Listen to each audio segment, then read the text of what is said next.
Guys, I'm going to go ahead and move on to topic number 2. And for topic number 2, I mean, this topic right here is just like the bit of movie news that just keeps on giving. You know, I mean, like, this is a mess. I've talked about this repeatedly, and I just literally think this is just one of the dumbest decisions ever known to man, like ever. I don't know why this studio would do this, but they just wanted to for some reason, but y'all know the news came out that, Warner Brothers, they decided like, hey, F it. We don't care. Because of this pandemic, we're going to use this as an excuse and just release all of our movies on HBO Max. All of them, all 17 of them. Now, I understand that because we're in a pandemic right now, you got to think about things. You got to make some changes. You can't just have movies sitting on the shelf. I get it. Things are going to have to change. All of these titles right here, they decided to release on HBO Max. The thing about it is they decided not to tell nobody, and they pissed everybody off. They did. I mean, this is an article right here. Warner Brothers to debut entire 2021 film slate, including Dune and Matrix 4, both on HBO Max and in theaters. Okay, so it pissed off this guy right here. This is from Deadline. AMC boss Adam Aaron slams Warner Brothers HBO Max 2021 theatrical window concept, studio sacrificing considerable profit. Pissed him off. Biggest theater chain in the world. Pisses off the DGA. DGA tells Warner Media that deal to release 2021 Warner Brothers movie slate on HBO Max is unacceptable. They didn't tell nobody. Dune producer Legendary Entertainment may sue Warner Brothers over HBO Max deal. Dune is another movie coming out right here, right? Y'all see it, second column, second one down. Legendary paid 75% of that movie, and they were not consulted, with this. They pissing everybody off, right? Who else did they piss off? They pissed off the CAA. CAA president blasts Warner Media streaming plan. You are trying to take advantage of our clients. And it is, because how that works is, all of these actors, I mean, everybody has a different deal that they work out with their agent. I imagine every deal is not the same. Some people get paid up front. Some people get back end deals. A lot of times it's a combination of things. So if you had a back end deal with the theater, hey, I'm gonna get this amount up front, etc. But if it hits this amount on box office receipts, I get a bonus. Okay. But if they release everything out to streaming at the same time, nobody's going to go to the theater. And so you didn't consult nobody. So, that's where the CAA comes in. The director of Dune himself blasts HBO Max. Like, y'all tripping. And he also pissed off Christopher Nolan. I'm getting to my point. He is the main person in the story right here. This is from the Hollywood Reporter. Christopher Nolan rips HBO Max as worst streaming service, denounces Warner Brothers plan. Who is Christopher Nolan? It's this guy right here. He directed all of these movies: Dunkirk, Inception, The Prestige, Insomnia, Interstellar, The Batman Begins, The Dark Knight Rises, Tenet, and Memento. This dude has been rocking with Warner Brothers for over 15 years. You could say 20 years. He's the last person that they would want to piss off. But they pissed him off. Christopher Nolan rips HBO Max as worst streaming service, denounces Warner Brothers plan. And another thing is, with these back-end deals, going back to the CAA, they worked out stuff with Patty Jenkins with Wonder Woman 1984. And another film that I can't remember right now off the top of my head, that was like, okay, hey, we're still going to pretend that, this Wonder Woman film made $1 billion. And so hence you still get your bonus. They didn't treat everybody else that way. Like, Will Smith has his production company, Westbrook Films or something like that, Westbrook something. And he's coming out with a film somewhere. And it was like, I forgot, but it was a contract that this has to come out in theaters. And so they just not communicating, with nobody. What y'all saying about all this? Anything at all? Well, hey. And so, like I was saying, they pissed off Christopher Nolan. Last person you want to piss off with him directing all of these films right here. But it looked like there was some light at the end of the tunnel. It did. Because I reported on this last week. This is from Bloomberg. Okay, one that was like, all right, we know we messed up.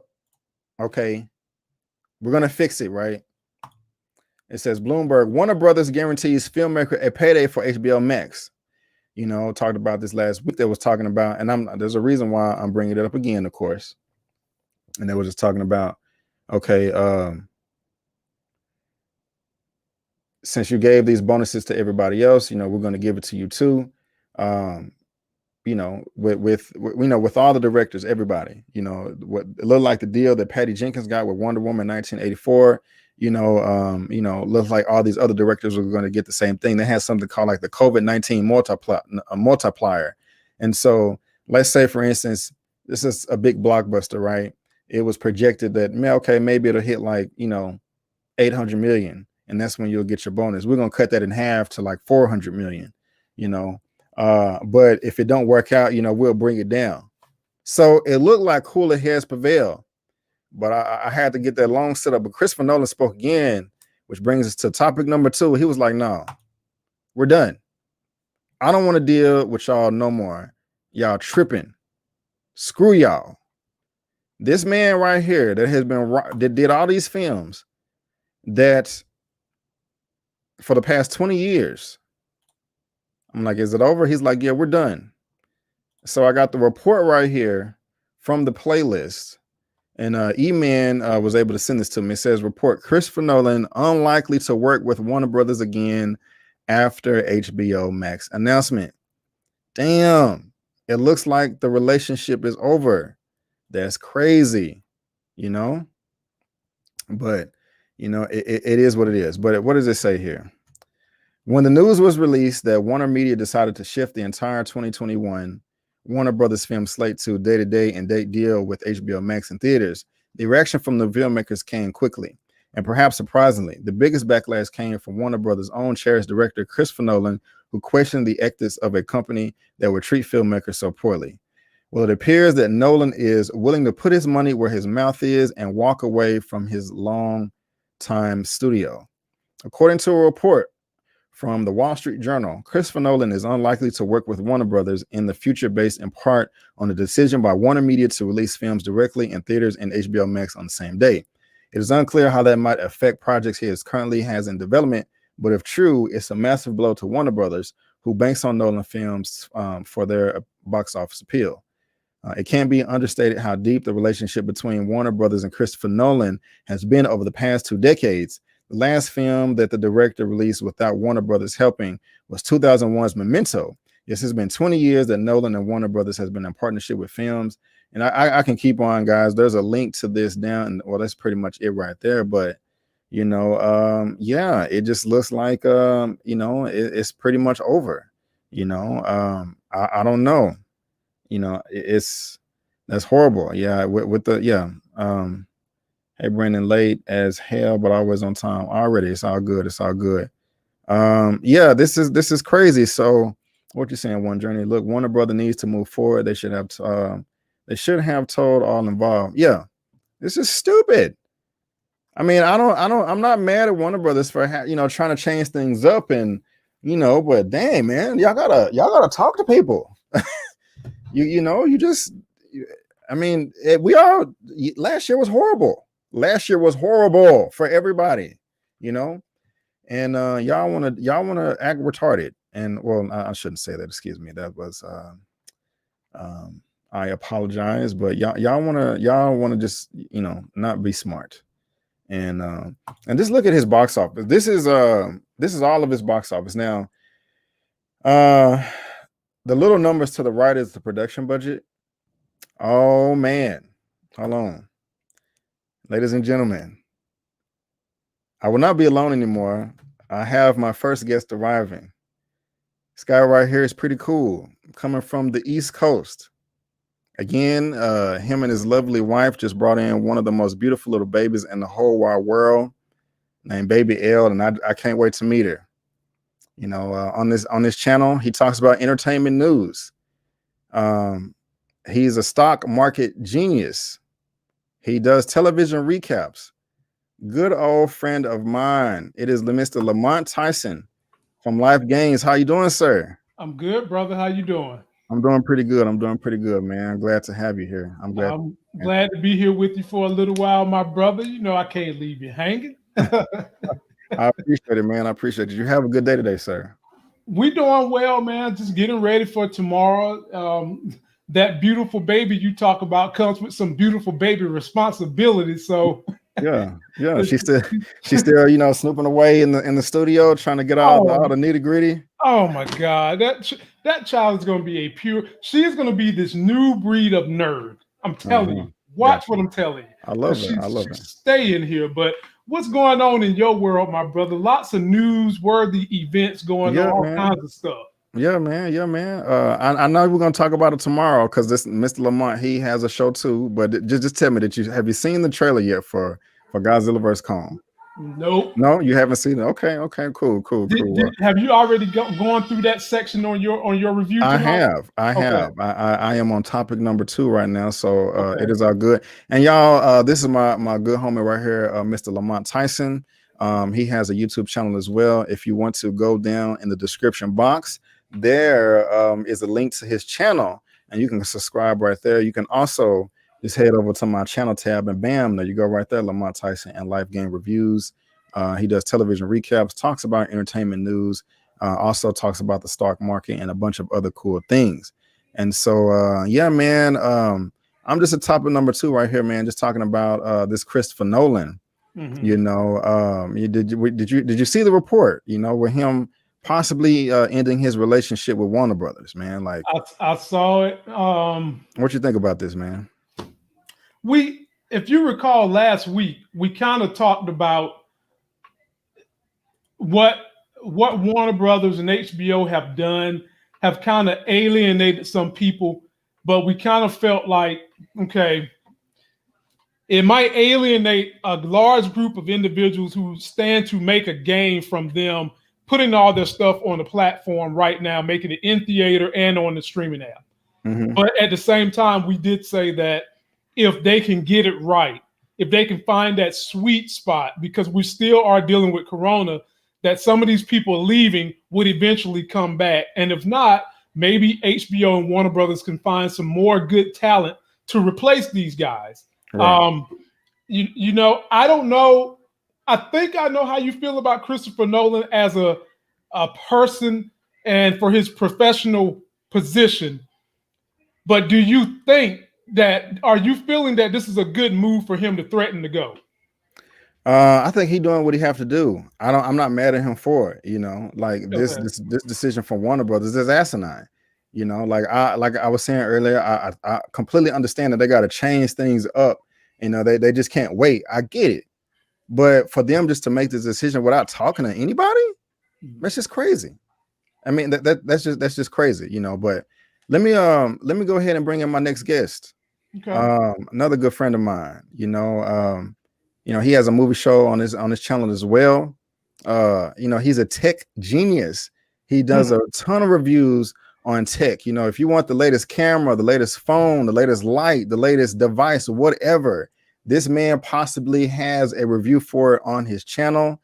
He also talks about entertainment news. Very hilarious, real cool dude. I want to welcome to the show, and that is Mr. Larry. With Today I Feel Like. How you doing, my brother? How you doing? Oh man, I'm doing good, man. I'm doing good. I just want to say, Christopher Nolan, I'm not watching your movies, man. I can't believe you tried to make people go to the theater in the middle of a pandemic. Nah, bruh, not watching it. He's on an indefinite boycott. I'm not even bootlegging his stuff. I don't want to see it. What? Oh, yeah. Oh, wow. And that's hard because I really want to watch Tenet because I want to see Denzel's boy in there, but there's some things you can't get past. It's like I love Michael Bay movies, but if I found out that Michael Bay had stormed the Capitol, he'd have to be on a permanent timeout. Yeah, I feel you. And I know you don't like what Warner Brothers is doing, but here's the thing. These companies are beholden to their shareholders. Mm-hmm. And if they don't make money, these movies don't get made. Right. And let's just be honest, filmmakers and actors are cheap. They don't like hearing that. They like to value themselves probably way more than what they should, but they're relatively cheap. There are a lot of beautiful, talented people out there who are waiting for the opportunity to do something big. And if somebody says, if you don't give me my way, I'm pulling my talent back. What happens is the people that have the money, the people that finance them, they'll just simply say, cool, we'll go get somebody else that's talented, someone else that's beautiful, and we'll let them direct their own movie. We'll let them act in the movies. So you're I just want to make sure I understand you. You know, you're not in favor of what he's doing, saying that I'm done with Warner Brothers. You know, like you think he's wrong for that? To be honest with you, the fact that he's saying he's done with Warner Brothers, to me, it says, fine, be done with Warner Brothers. What that's doing is giving somebody else, a young filmmaker, an opportunity to move into his spot. You know, Warner Brothers might say, cool, you know what? You just freed up $250 million of budget money that we can now give to somebody else, that we can give to a young filmmaker, or 4 of them. Maybe we can just say, you know what?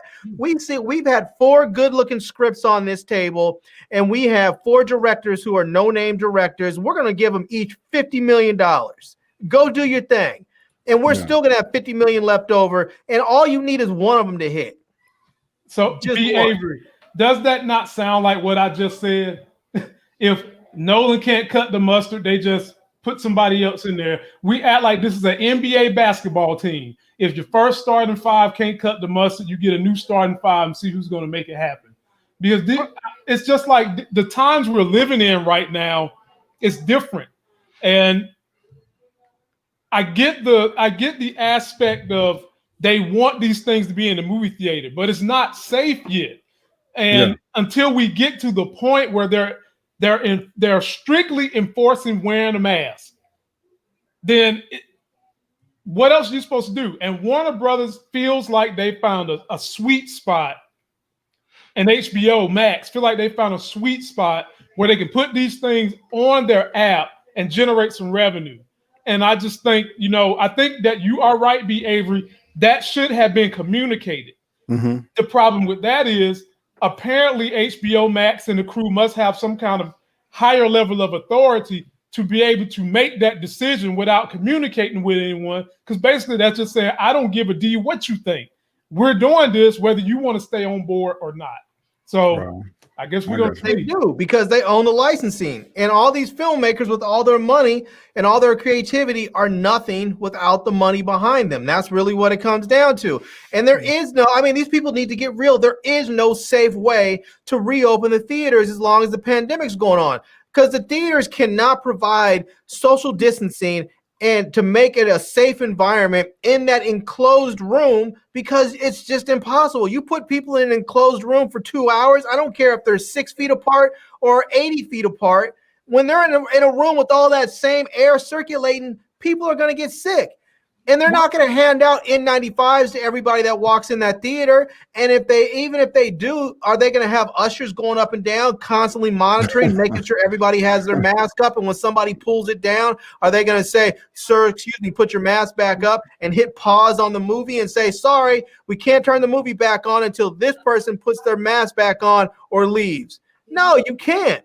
And so the theaters are not going to be profitable, which means they are, and theaters are operating on the assumption that if we can't make money, then we're just going to stay closed. And that makes perfect business sense. So, but what happened to B. Avery? You remember you came on my channel, I'm going to say maybe November last year. Mm-hmm. And one of the subject matters we were talking about was Walmart and some of the other movie theater chains was opening up their parking lot movie theater. What happened to that?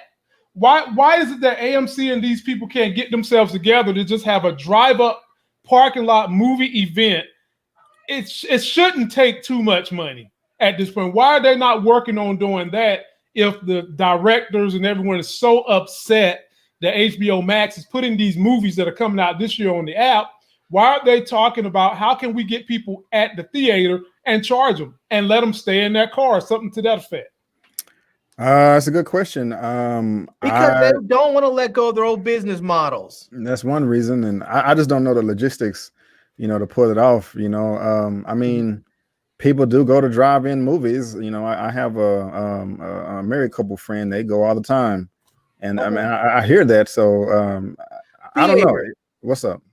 Think about the reduction in air travel that we've had over the pandemic, right? Mm-hmm. People aren't flying as much, which means they have these ginormous airport parking lots sitting there empty. Why can you not just go in there, work out a deal with those people? Because you know these parking people, the people that own these parking lots have to be getting hit too. Why not make a deal with the movie theater companies to say, look, come over here.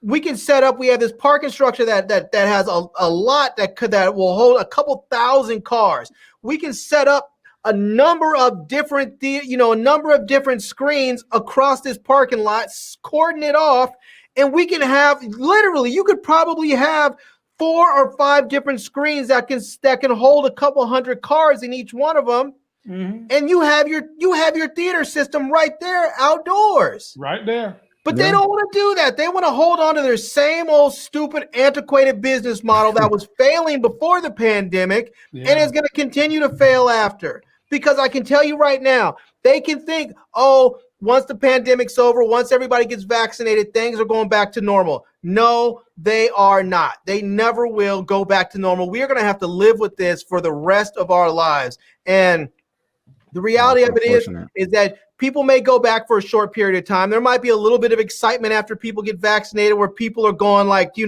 oh, we're going to go out and we're going to do everything and it's going to be fun. And then all of a sudden people are going to get sick and they're going to be like the variant, such and such variant from the UK or such and such variant from South Africa or Brazil or Ireland or wherever doesn't respond to the vaccine. And so people need to keep their mask on and be wary. And all of a sudden, the movie theaters are going to tank again. What they need to do is go find a new, workable, long-lasting business model. Well, I feel you, man. Lamont, you got anything else real quick? Or? No, I mean, that was the just. He handled the rest of what I was going to say. And I think if they want this thing to be the way it used to be, you're going to have to get creative. You're either going to have to put these things on streaming service, or you're going to have to get creative and set up some kind of an outdoor drive-through and maybe set up something with the local airways so that if everybody who has an FM radio can hit 97.2 and that's the sound from the movie into the car, something just like that. Me and Larry could write the business model for this if you really want that to work. If not, now this is what they're going to have to do, B. Avery. You're going to have to get flexible like that and not to deviate, but there's still Marvel properties that we're waiting on from last year that we might not get to see this year, and there's stuff that was coming out this year that they're kicking back till fall. And I can tell you right now, it is not going to happen in the fall either. So I'm gonna get there.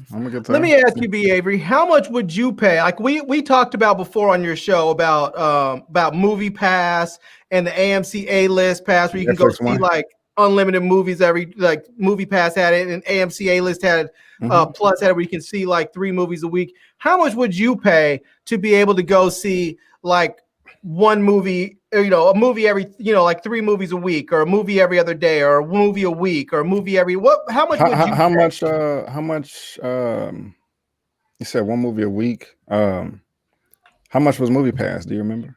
Movie Pass was only $10 a month. $10 a month, and you were able to go see a movie every day. I would do 20. I would do 20.